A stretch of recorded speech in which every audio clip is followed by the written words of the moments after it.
Dans cet épisode de cinéma, on va parler de Yoko Ono, d'un ours brun assez énervé et d'un Salvador Dali pas très sympathique. Je suis fou! Dans cette vidéo, je vais vous parler du seul long métrage de fiction britannique des années 70 à avoir été réalisé exclusivement par une femme, The Other Side of the Underness, sorti en 1972 et réalisé par Jane Arden. Jane Arden est née en 1927 à Pontypool, une petite ville marchande du pays de Galles.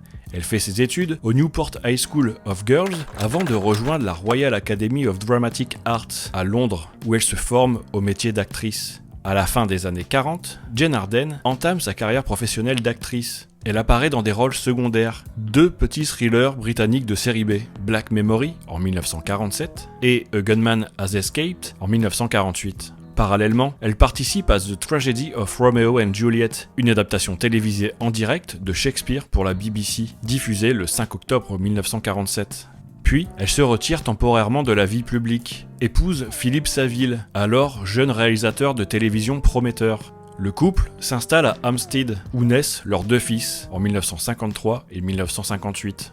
C'est à cette époque que Jane Arden entame la seconde étape de sa carrière, l'écriture. Elle compose pour le théâtre et la télévision, explorant un large spectre de genres. Philippe Saville met en scène ses premiers textes dramatiques, comme Dear Little Liz et Conscience and Desire en 1954, et connaît un succès notable avec la pièce en 2 actes, The Party, créée le 28 mai 1958 au New Theatre de Londres. Au milieu des années 60, Jane Arden s'affirme comme l'une des voix féministes les plus radicales du Royaume-Uni. Elle commence à se faire connaître du grand public grâce à ses interventions sans détour dans des émissions télévisées pour évoquer la politique de genre et le mouvement Women's Lib, tout en développant une critique aiguë de la psychiatrie.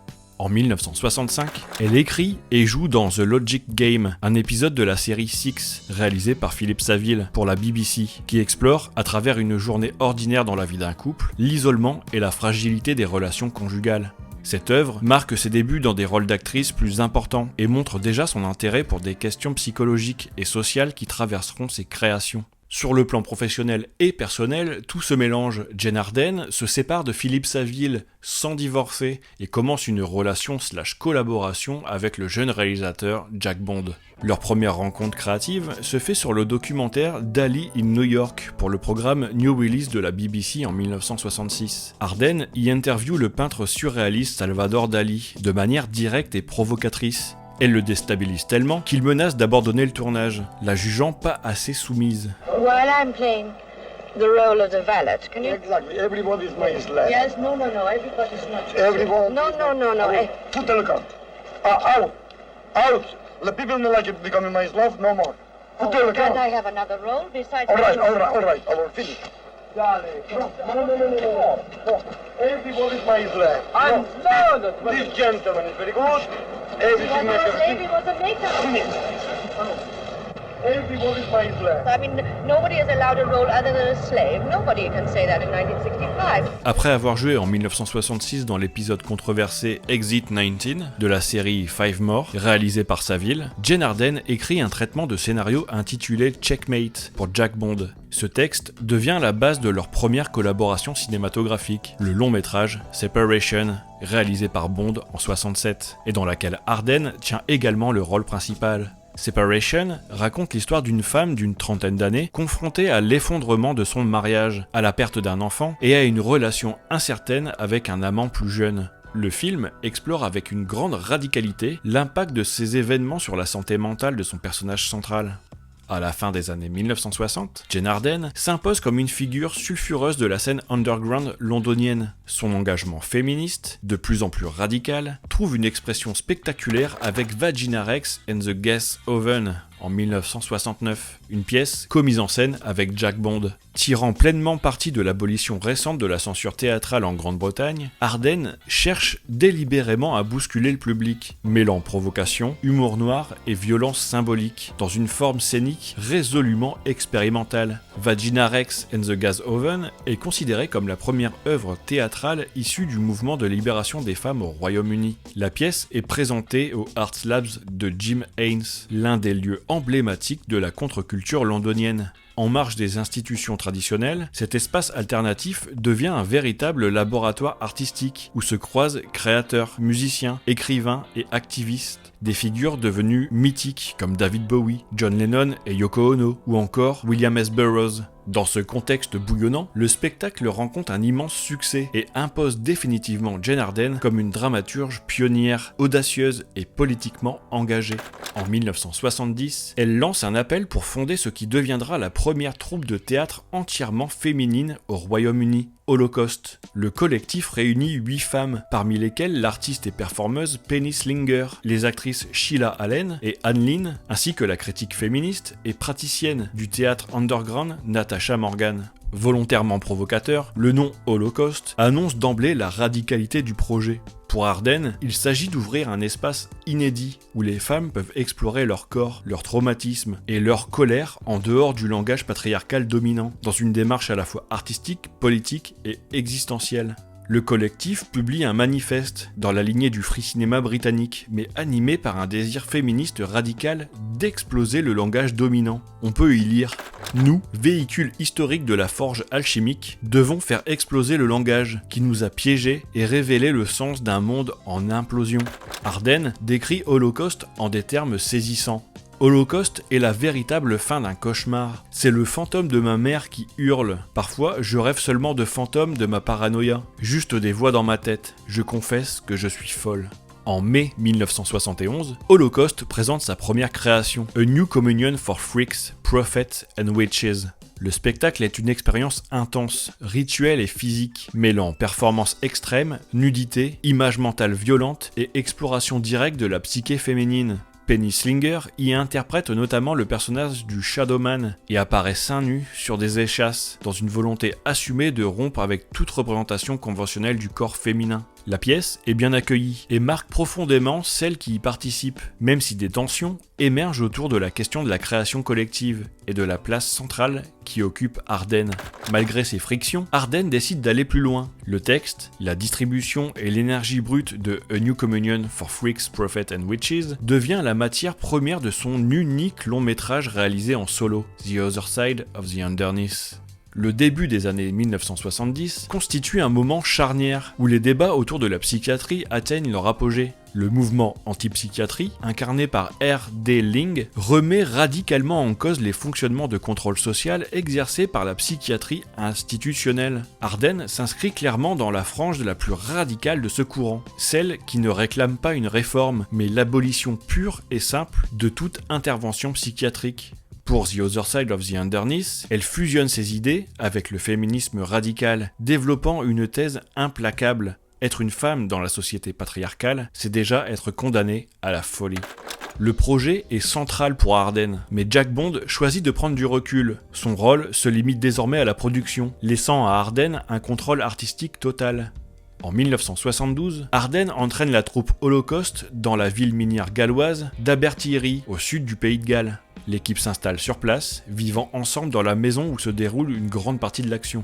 Le séjour prend la forme d'une expérience communautaire totale, bien plus proche d'une thérapie de groupe que d'un tournage cinématographique conventionnel. Les séquences sont filmées en cinéma vérité, oscillant constamment entre fiction et réalité. Les scènes, largement improvisées, sont nourries de séances psychodramatiques d'une intensité extrême. Ce dispositif pousse les participantes à replonger dans des traumatismes profondément enfouis. Arden apparaît elle-même dans le film, incarnant une thérapeute, brouillant d'emblée toute frontière entre mise en scène, autorité et expérience vécue.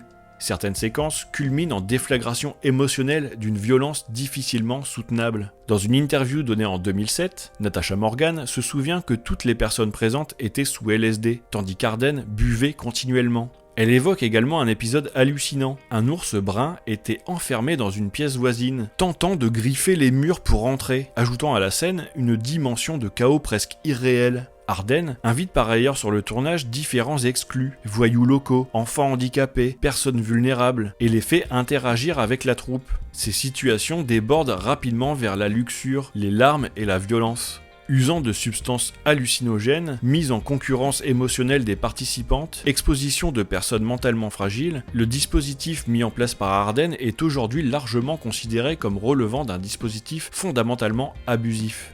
Penny Slinger, à la fois interprète et co-directrice artistique du film, a longtemps interrogé la nature même de cette expérience cinématographique.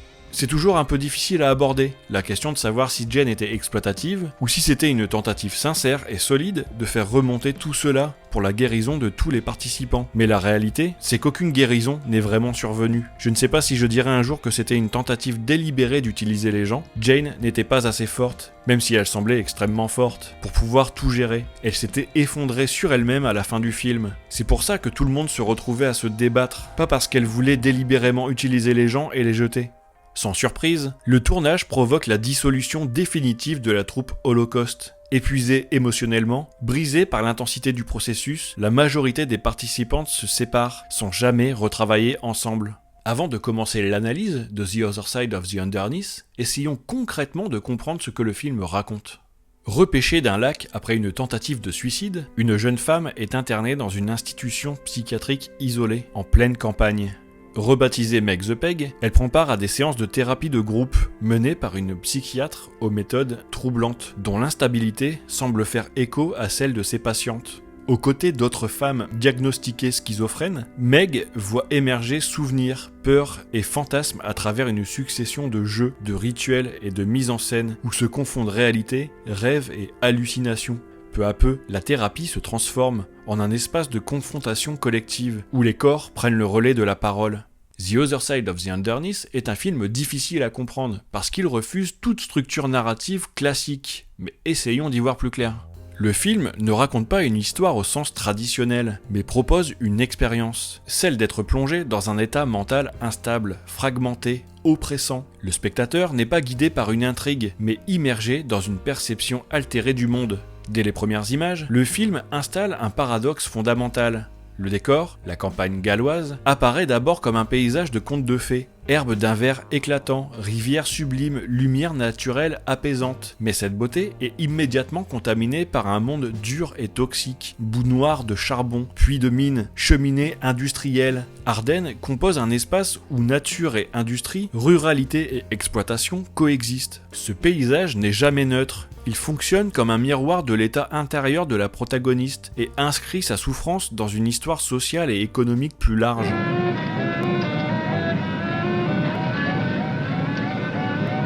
La bande-son de Sally Minford joue un rôle central dans ce paradoxe. Présente à la fois de manière diégétique et extra-diégétique, la musique brouille les frontières entre monde intérieur et monde extérieur. Le violoncelle, les sons dissonants, les rythmes oppressants ne créent pas une ambiance illustrative, mais traduisent un état mental. La musique devient pensée, pulsion, douleur. Elle enferme le spectateur dans l'esprit de Meg sans jamais offrir de véritable respiration.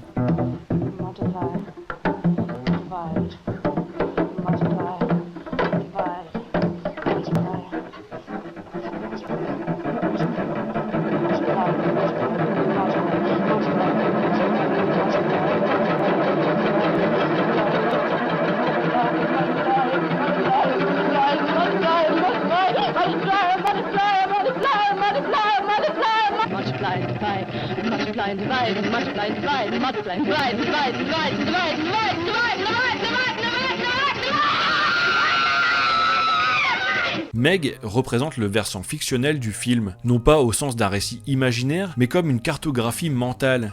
Le surnom même de Meg, Meg the Peg, condense la violence symbolique infligée à son personnage central. Meg est un prénom simple, presque neutre, courant, qui renvoie moins à une individualité singulière qu'à une figure générique. Meg pourrait être n'importe quelle femme, ou tout à la fois. Dans le film, Meg the Peg n'est pas une héroïne au sens classique, mais un vecteur de perception. C'est par elle que le spectateur est projeté dans ce monde instable. Son regard devient le nôtre. Elle est à la fois témoin et surface de projection. La mise en scène traduit concrètement cette position en la filmant fréquemment de dos, caméra dans son sillage, comme si elle nous guidait à travers une succession de tableaux mentaux et surréalistes. Meg est une Alice, perdue de l'autre côté du miroir. Cette filiation est explicitement revendiquée par le film, qui cite directement Lewis Carroll en voix off, avec le texte du chat du Cheshire sur la folie. How do you know that you are mad? You've had some illness in the family. Ill with, said the cat. For a long time, I think. A dog's not mad. You grant that? I suppose so, said Alice. Well, then But the you're cat keeping went very on. well. You see, a You're dog going to be all growls right. when it's angry and wags its tail when it's pleased. Now I growl when I'm pleased Could I look at your hand? and wag my tail when I'm angry. Therefore, There's a good lifeline you got there. I'm Anne. Hasn't changed over the years. En anglais, le mot peg désigne une cheville, un pieu, un clou, un objet utilitaire que l'on enfonce, que l'on plante pour fixer ou maintenir une structure. Meg n'est donc pas posée comme un sujet, mais comme une fonction. Elle sert à soutenir, à stabiliser, à faire tenir l'édifice, au prix de sa propre intégrité. Le terme peg évoque également, en argot sexuel britannique, un substitut phallique, un sextoy. Le film charge ainsi Meg d'une sexualité immédiatement codée comme transgressive, honteuse ou dérangeante. Le désir n'y est jamais joyeux ni fluide, il est constamment suivi de honte, de lavage, de mutilation ou de silence. Peg devient le signe d'un désir retourné contre soi, instrumentalisé plutôt qu'émancipateur. Meg n'est pas seulement une patiente, elle est un support, une prothèse sur lequel viennent s'appuyer les différents systèmes que le film met en crise, psychiatrique, religieux, social et patriarcal. Elle est le pieu planté au cœur du dispositif, celle qui permet à l'ensemble de tenir au prix de sa propre destruction. C'est à partir de cette position que le film déploie ses séquences de fiction les plus stylisées, qui semblent émaner directement de la psyché de Meg. Ces moments construisent un espace mental et symbolique, où l'image cesse de documenter pour traduire un état intérieur. La séquence du miroir brisé en est un exemple frappant. Meg tente d'établir une forme de connexion avec une autre femme, en essayant de reconstituer un miroir comme un puzzle, au bord coupant et donc dangereux. Ce que ces femmes désirent le plus est précisément ce qui les blesse. Le miroir n'est pas ici un simple objet, mais un dispositif de fracture. Meg ne s'y reconnaît pas, ou s'y perd. Le traverser revient à basculer dans un espace où les repères identitaires se dissolvent. Motif récurrent traduisant l'impossibilité pour Meg de se constituer comme sujet stable.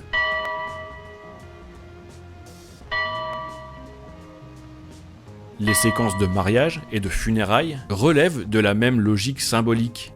Ces rituels sociaux, censés encadrer les grands moments de la vie, sont ici confondus, contaminés l'un par l'autre. Le mariage devient funèbre. La religion n'offre aucun réconfort, seulement l'oppression. Le cortège et le cercueil matérialisent une culpabilité intériorisée, comme si Meg était à la fois la mariée, la morte et le corps à enterrer. Le film met en scène l'impossibilité de toute union heureuse, de toute projection amoureuse non mortifère. Des images d'archives sont alors projetées sur son visage et sur les tombes. Sur l'une d'elles, on peut lire « In memory of Brownlees, the beloved wife of G.E. Jones ». Brownlees n'existe que comme épouse bien-aimée, définie par son lien conjugal et par le nom de son mari. Le film met ainsi en évidence une logique d'appropriation. Même dans la mort, l'identité féminine reste annexée, inscrite dans une généalogie patriarcale. Des images de mineurs travaillant au fond d'une mine apparaissent, accompagnées d'un chant révolutionnaire. La mine semble brûler, puis une femme fait un signe de la main, comme un adieu. La culpabilité intime de Meg est soudain replacée dans une histoire collective, sociale et politique. Son visage, filmé en gros plan, devient un écran sur lequel se projettent des fragments du monde réel. Sa souffrance n'est plus présentée comme une anomalie individuelle, mais comme une trace intime d'un monde qui enterre les femmes tout en les appelant bien-aimées. La crucifixion constitue sans doute l'image la plus radicale de ce versant fictionnel. Meg, attachée à une croix portée par d'autres femmes en blanc, rejoue un rituel sacrificiel à la fois religieux et collectif. L'image est iconique, presque liturgique. La souffrance de Meg cesse d'être strictement personnelle, elle devient exemplaire. Elle incarne un corps offert, exposé, chargé de porter une faute qui la dépasse.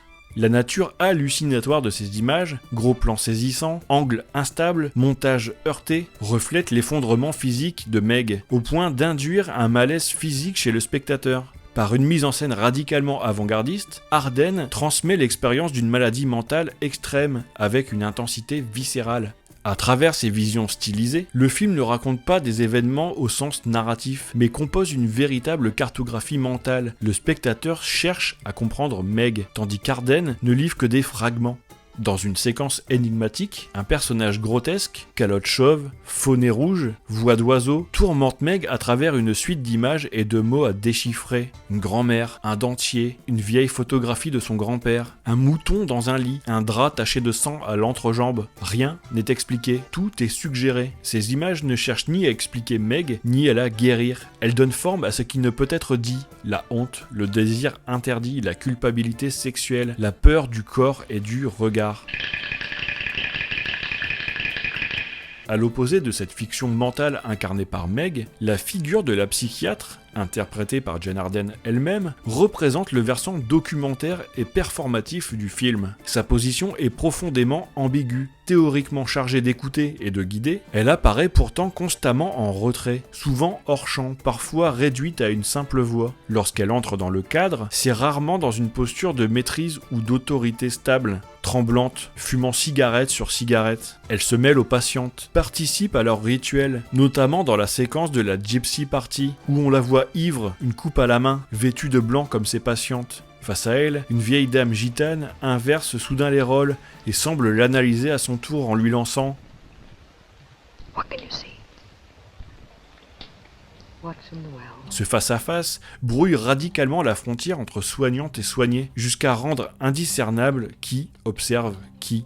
Son discours est circulaire, parfois contradictoire, souvent intrusif. Loin d'apaiser la souffrance, elle semble la provoquer, voire la relancer. Certaines séances prennent la forme d'interrogatoires, plus que d'espaces de soins. Elle n'est ni un simple bourreau, ni une figure salvatrice. Elle incarne un pouvoir instable, une autorité qui se délite au moment même où elle s'exerce. À ce titre, la psychiatre devient presque la figure du dispositif lui-même, un système qui prétend comprendre, analyser, nommer, mais qui finit par se perdre dans ce qu'il produit.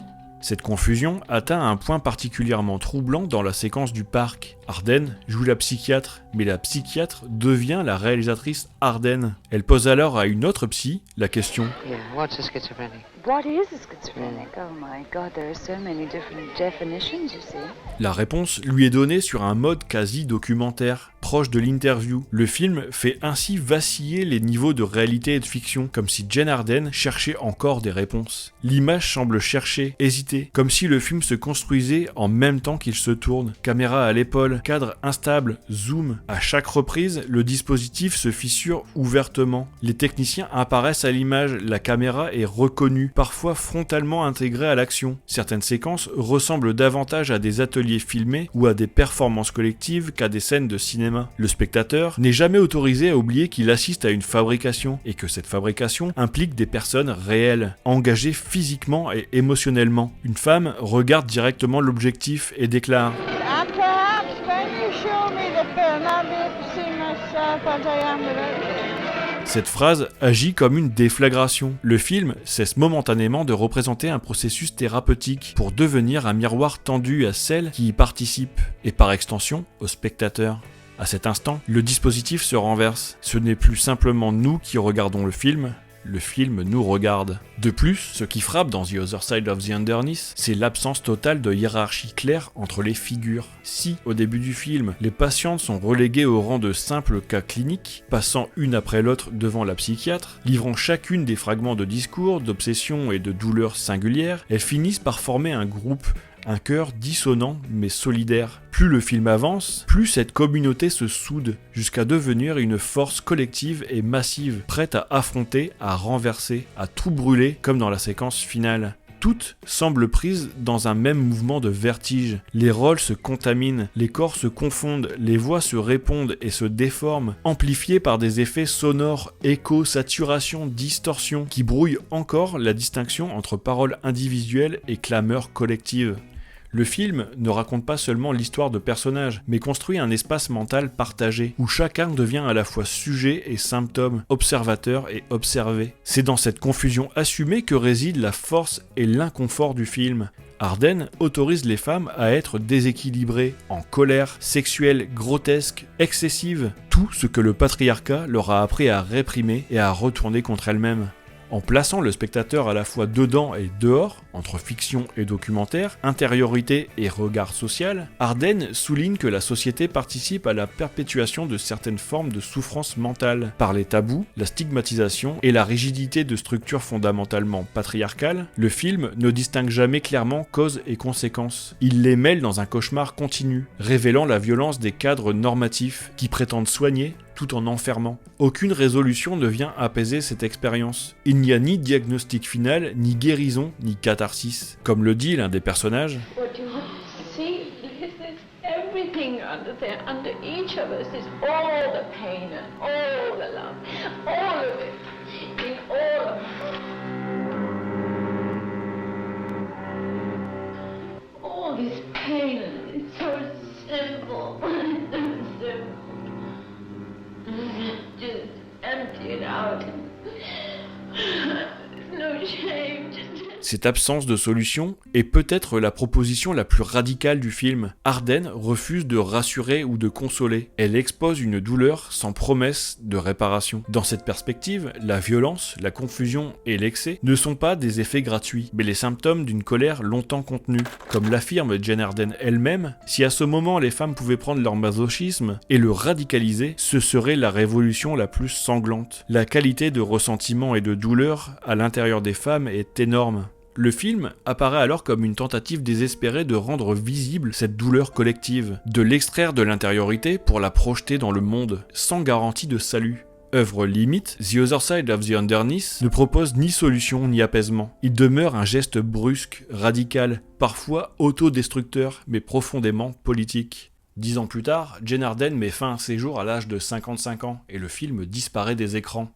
Pour certains, il est même considéré comme perdu. Cette disparition est en grande partie liée au choix de Jack Bond, profondément marqué par la mort d'Arden et par la charge autobiographique extrême de leur film commun. Il bloque durablement toute diffusion, aucune sortie VHS ou DVD, refus systématique des projections en festival et en rétrospective. Cette protection peut se lire à la fois comme un geste intime, préserver la mémoire d'Arden, éviter l'exposition répétée de la souffrance, et comme une décision artistique, refuser que ces œuvres soient consommées hors de leur contexte émotionnel et politique. Il faut attendre juillet 2009 pour que The Other Side of the Underneath réapparaisse publiquement. Le British Film Institute restaure et remasterise le film à partir du négatif original 16 mm et le réédite en DVD et Blu-ray simultanément avec les deux autres longs métrages d'Arden.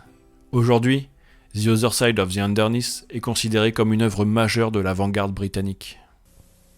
Press stop now. Do not rewind the tape. Please eject the tape at this time.